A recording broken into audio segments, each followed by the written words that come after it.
Hi everybody, welcome back. So today what I'm going to do is I'm going to cut down the tree that's beside me. I'm going to cut that into about 3 chunks today. I'm going to turn that into a Swedish torch.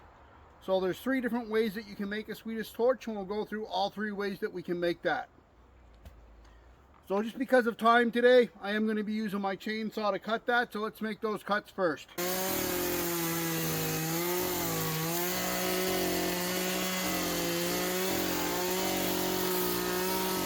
So to give you an idea how big that tree is, we're about 6 inches around or so. I marked that on my Tomahawk so I know approximately how big it is. So with our auger is about 6 inches. So we should be able to take our auger, go into that, hit the middle point. And what we'll do is we'll take the auger going in from the front side and the back side to give us the most amount of air going into that as possible. And we'll make our 3 Swiss torches. Now let's cut this tree up. We'll cut this tree up into between 8 and 10 inch sections.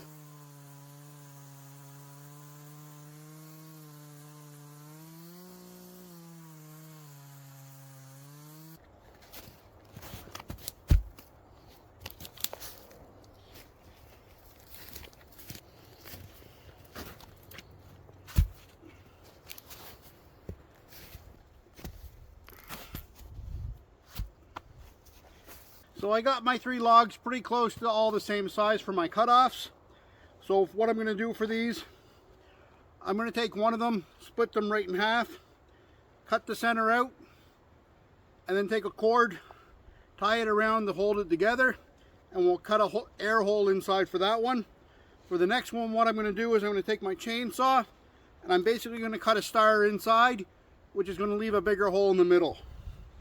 For the last one, what I'll do is I'm going to take my Scotch-eyed auger, I'm going to drill a hole in the top, and then I'm going to drill a hole on both sides. The last time I used my auger for this, I had a lot of trouble getting it going. I'm going to see if I can get it going a little bit faster. We'll figure out which is the best way to go about making a Swiss torch. That'll also be determined by what supplies and resources you have available. So what we'll start out with is we'll take the chainsaw to the first one. I'm going to do that to the middle one, and I'm going to have the 2 on the side just to hold it still a little bit. So what we'll start out with is we'll take the chainsaw to the first one. I'm going to do that to the middle one, and I'm going to have the 2 on the side just to hold it still a little bit.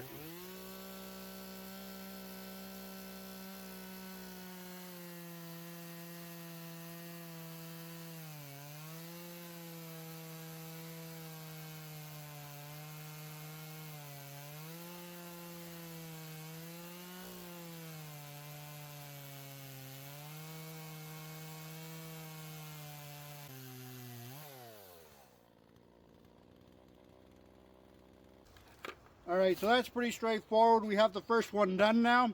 What I'm going to do next is I'm going to make a handle for the auger. I'm also going to make a hammer using the auger as well.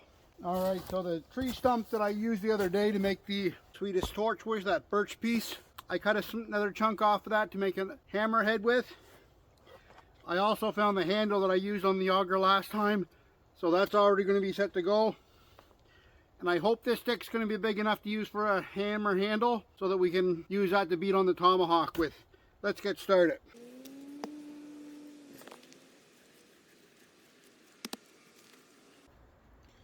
There we go, we're starting to bite in nicely now.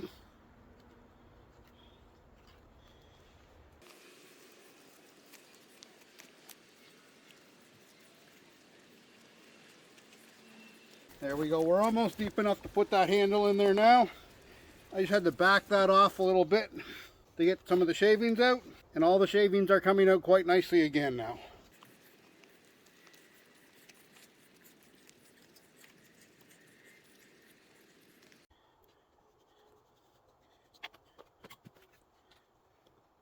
So next what I'm going to do is I'm just going to square that end off so I can put my auger head on.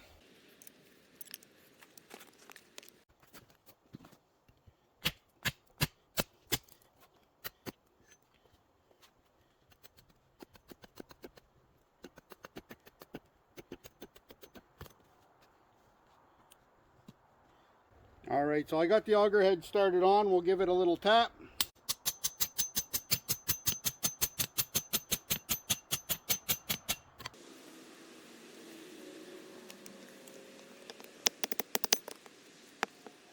And then we'll slide that in our hole, and that's going to give us a hammer.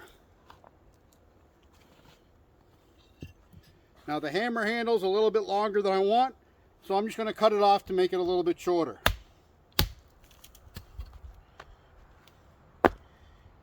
There we go. So that'll make a nice hammer there now. So what I'm going to do next is I'm going to split this log in half. And to do that, I'm going to put my Tomahawk, just set it on top, because I do want to make sure I'm getting the center point, and I'll beat that in with the hammer.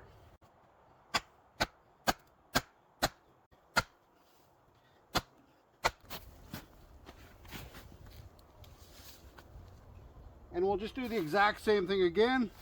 I'll put it in the center. I'll grab my mallet.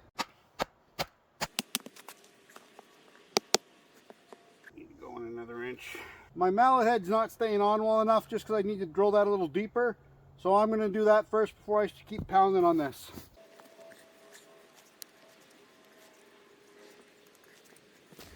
That should be deep enough in there now.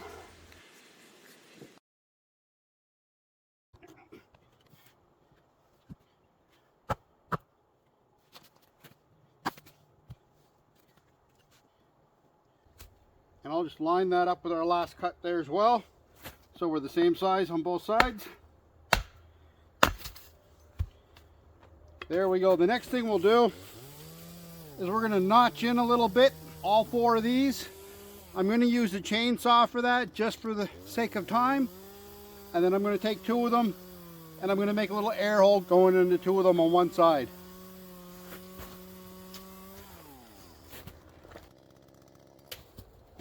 So the next thing that we're going to do is we're going to take our hammer again, and we're going to split the sides down to about where that is, so that we have an empty cavity in the middle.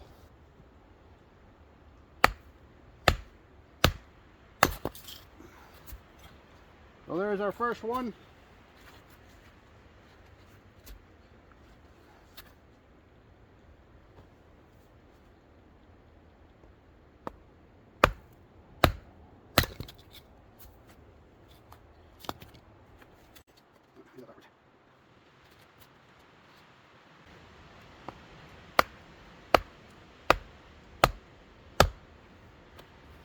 Just tighten my handle here real quick.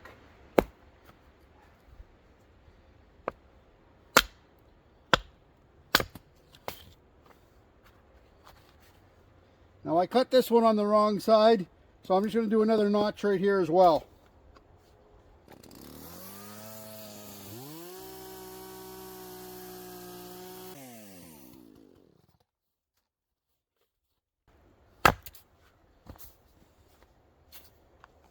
So now what we're going to do is we're going to take our 4 halves, put them together, and when we go to start our fire, we'll start our fire in the middle and tie a rope around, or a cable around. It's cut a V-notch into right here so that air can get in, so I'm going to do that next. Oh, I'm out of gas.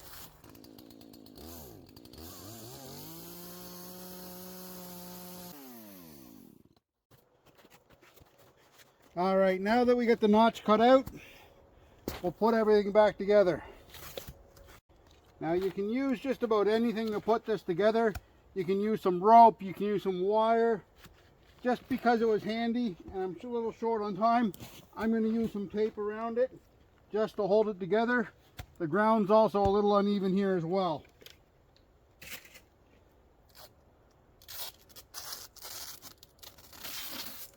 How I think I'm going to start this today is I'm going to go in from the side going towards the middle, and I want one going in from both sides, hopefully meeting up in the middle.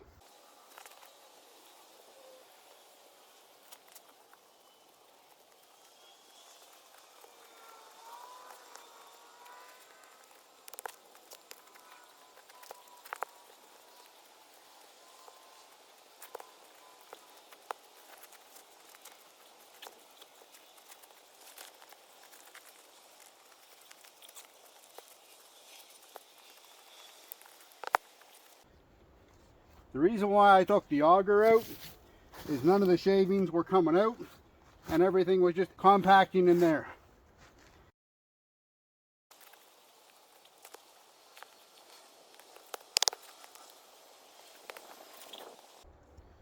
And I'm just digging some of these loose shavings out, because I can't even get the auger to bite right now. That should be enough to get the auger to bite again.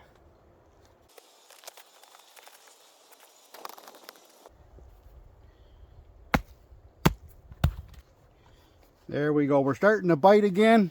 It just needed that little bit of a tap to get all the way seated in with those extra shavings in there.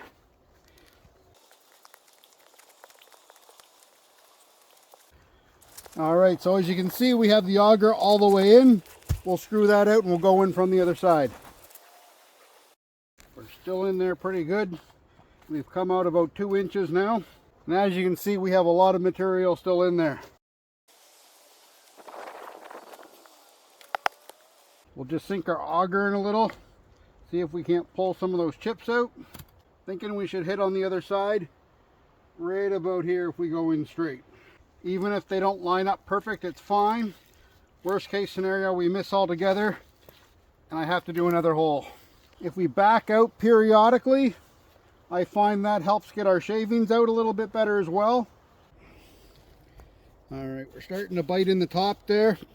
Hopefully we're going to hit one or both of those holes.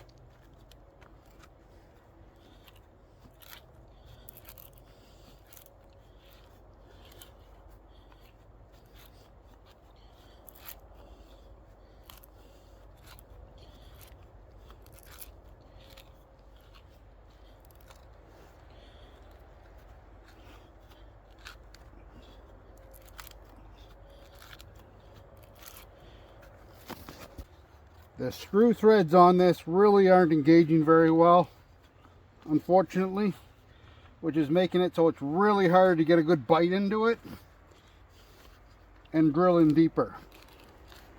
So each turn's not drawing it in, so I'm having to push really hard on each individual turn in order to get it to bite at all. Now, calorie wise, I'm using a lot more energy to do this one than I did the other ones. My first choice of ones to actually do would be using the Tomahawk and cutting that middle piece out, because it's by far the fastest and easiest way. All right, I think I'm all the way through and I have a hole to one side.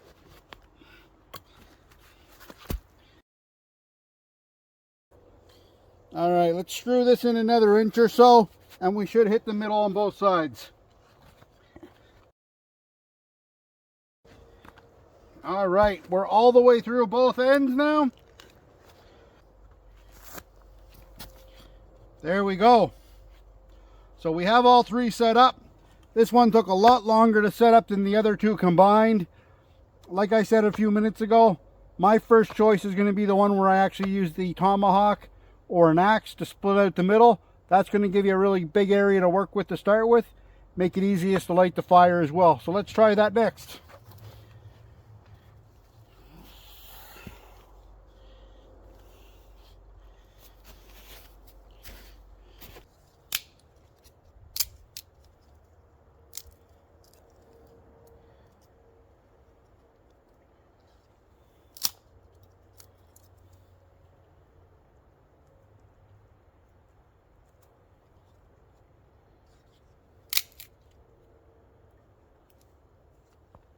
Now it's going to take some bigger chunks in here as well, just because there's so much room inside.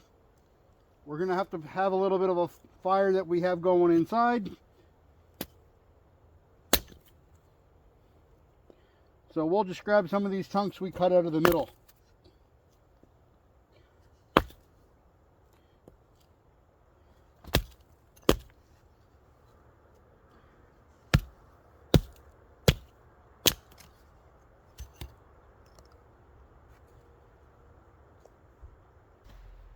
Okay, so I'm a little short on time like I mentioned when I started. I realized that before I started, so I'm going to use a fire starter to get these going.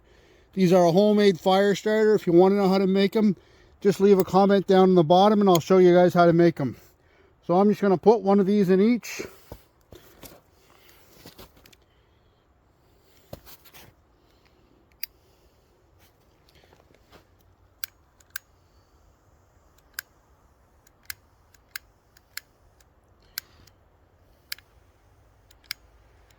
Oh, is this out of gas?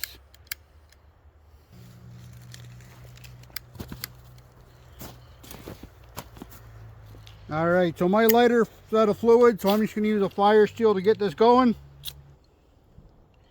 That went out.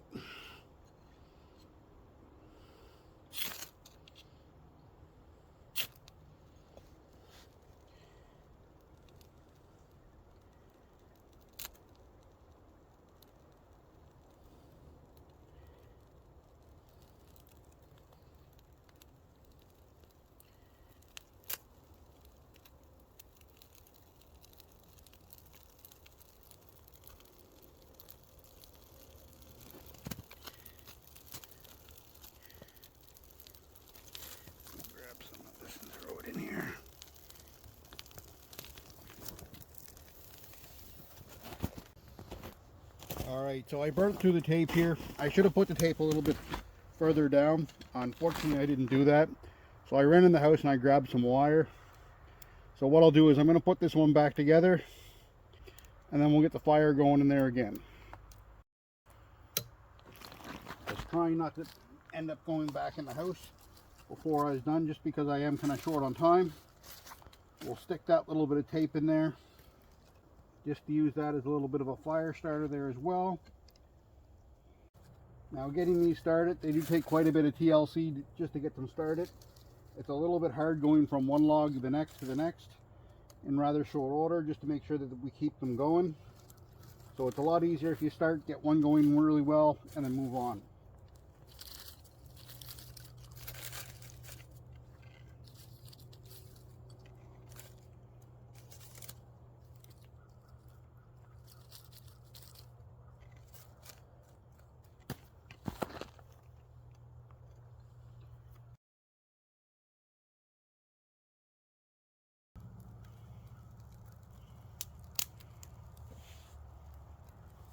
It is getting later in the day. The temperature is dropping quite a bit. It's probably dropped about 5 degrees since I've started the torches here. So what I'm going to do is I'm just going to throw a toque on and throw my sweater on as well.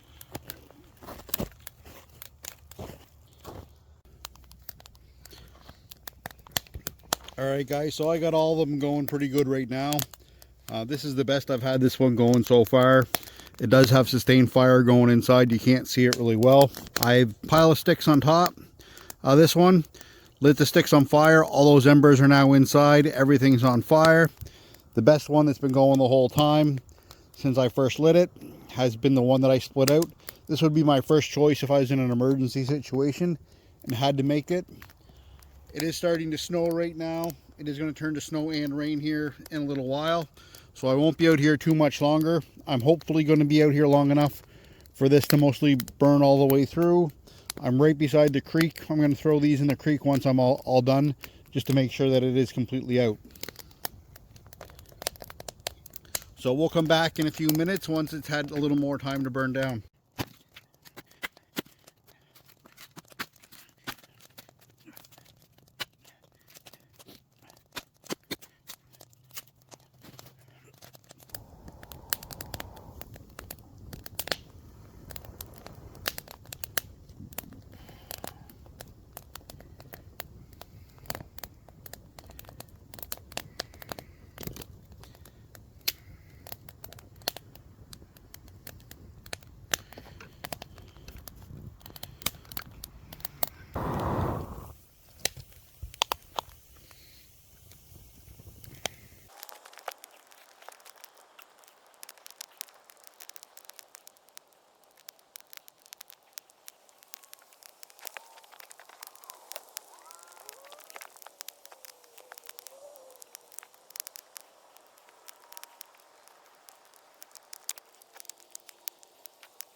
This has been going for about an hour right now. The one that I took the axe, cut the center out of, that one lighted the easiest because it had all that surface area, all that area for the air to get at. It burns quite a bit better. The middle one, where I use the chainsaw, that one's been going for about an hour as well. With that one, it took a lot more to get that going than the one I cut the center out of. Once it got going, it is going quite well. If I cut this one a little bit deeper, it might have gone a little bit better, but I don't think it would have made that much difference. The one I used for the core auger, this was by far the hardest one to get going and keep going. This one's going to burn the longest for us. I've been having to almost constantly feed small little twigs inside of it to make sure that we have enough coals to keep it going, which has been challenging at times. If you don't have a whole lot of wood, this might be your best option, although by far this has been the most amount of work that I've had to do for any of the three of them. For ease of use, especially in a survival or an emergency situation, I'm definitely going to go with the first one where I use the axe on that. If I have a little bit more time, it's not an emergency situation, I'd certainly consider using the one I use the chainsaw on. Would be a good option in that situation. Given the difficulty of lighting the one with the auger, that would be my last choice. The only reason why I'd ever consider that is if there was very, very little wood for me to burn. I would consider using the one with the auger. Otherwise, it'd be something I really wouldn't want to consider. And I'd want to use that as a last possible resort. As you can see with the wire around the one I use the axe, it's all starting to collapse in on itself, so it's shrunk quite a bit. It hasn't damaged the wire at all. There's not a whole lot of heat around that wire.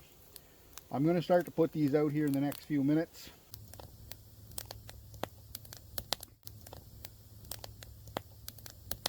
For the middle torch, I'm burnt pretty much about 1.5 inches, 2 inches away from the edge.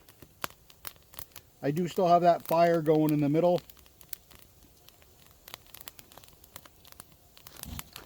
For the torch that I use the auger to make, I've really had a hard time getting this to keep going and stay sustained.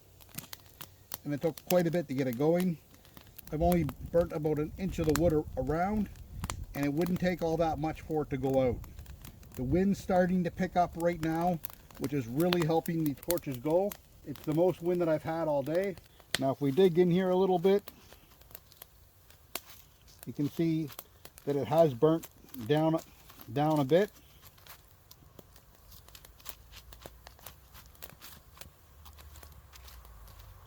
But as soon as we stop feeding this at all, this is all coals at this point. We have a little bit of a flame still going in here, no problem.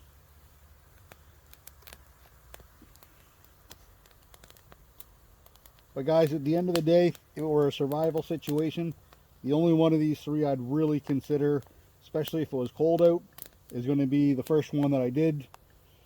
The one with the chainsaw. If the chainsaw was my only option to use, I'd certainly make a Swiss torch out of that. One of the big advantages of the Swiss torch is we do have a lot of snow on the ground right now. Be able to have that fire, even though that we have the snow on the ground, we're going to be able to light it and get that going with that snow on the ground. It's not going to impede our ability to light that. All the wood that I've been feeding this with has been the wood off the trees that are down. And what I've been breaking off is just the drier sticks that are towards the bottom.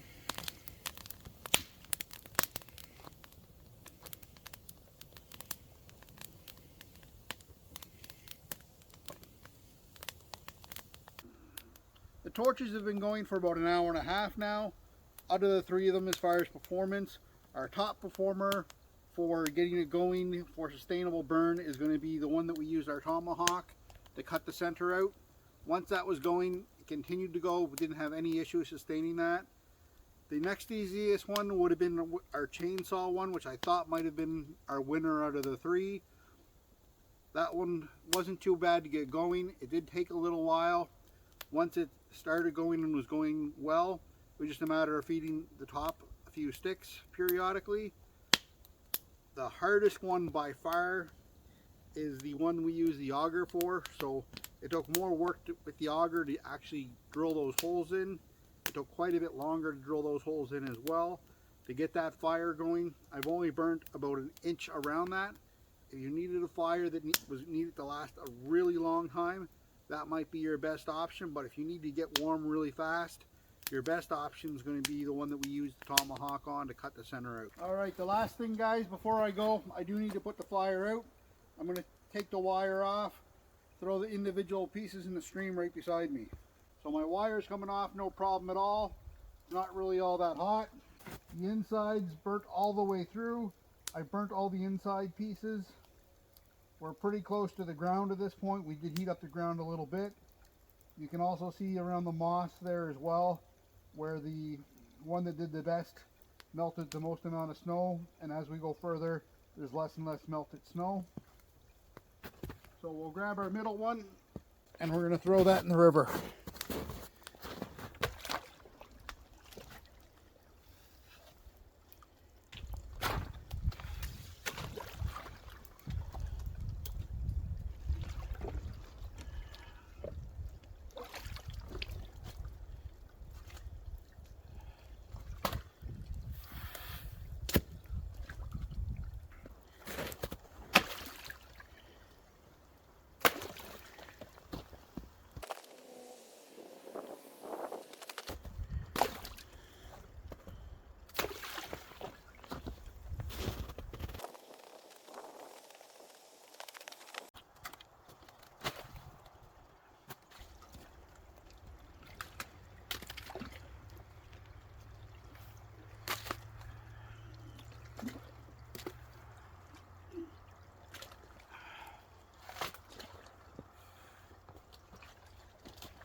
Now taking a look at what's left of our 3 torches. So our first one, we only have about 3/4 of an inch at the top towards the bottom. We've burnt most of the way through the bottom there as well. And that's all the way around. For the one that we use the chainsaw on, if we take a look, we burnt all the way down to where the chainsaw stopped going through. And we have about a good 2.5 inches most of the way around, going down to the smallest point, which is about 1/4 inch. And then if we take a look at the one that we use the auger for, our auger hole's quite a bit deeper than what we started it with. On the 2 sides, they're about the same size as what they started it with. Our hole size for that about doubled. It's probably now about 2 to 3 inches all the way around. So the last couple things I need to clean up are going to be my wire here. My fire's already out. Now for that wire, if you tie it towards the bottom, you can certainly use a rope. Wire's going to work a lot better. The wire really didn't get all that hot. This could be snare wire, it could be just about anything. You want to bend it as little as you possibly can while you're putting it around the torch to maximize your ability to reuse it. Guys, one last thing, don't forget to hit the like and subscribe button and share the video with somebody that you care about. Alright guys, I hope you guys have a nice day and enjoy your weekend.